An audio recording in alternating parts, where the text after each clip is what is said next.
So for the latest on this developing story, we now cross live to Johannesburg. Journalist Paul Tilsley joins us. Paul, these horrifying images out of KwaZulu-Natal and Gauteng provinces, shopping centres completely destroyed, shops vandalised with empty, broken shelves. Talk us through what you are hearing right now. What is the latest update you can give us? Well, the latest situation, I've just been checking in both the provinces of Durban, which you would know as somebody from South Africa, is that South Africa's third largest city, and also in Johannesburg. Those are the two primary areas of South Africa that are affected. In Durban, the looting is still going on, largely unchecked. There's a little less looting going on than yesterday, Belinda, but the reason for that is that, frankly, there's almost nothing left to loot, and that's why there's less going on.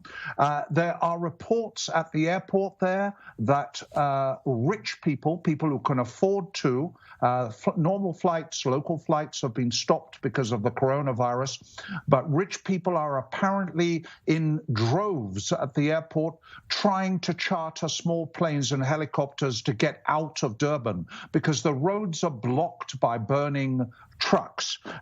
There's a standoff going on south of Johannesburg in a place called Vosloorus, where the community are waiting across the road for the police to get bored and to leave.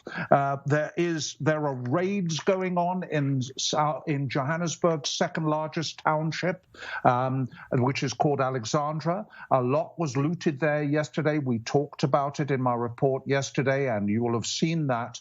But now, police, aided by community members, surprisingly, are raiding houses of suspected looters, and apparently truckload after truckload of looted televisions, fridges, things like that are coming back.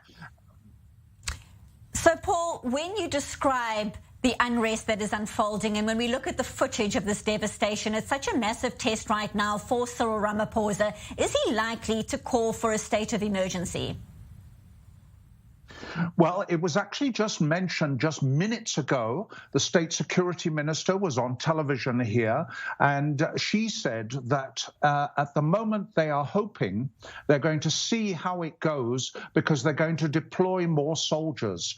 Supposedly, she's doubling the number of soldiers that are going to be out on the streets of Johannesburg and Durban tonight. But it's only 5,000 is the total number of soldiers for a country of 60 million. And she says that depending on whether those soldiers manage to calm things down, they will decide whether to have a state of emergency. We're also hearing reports that citizens are forming their own community protection patrols. What steps are going to be taken to make sure that citizens don't have to do the protecting, not only of their families, but also their properties at this very precarious time right now?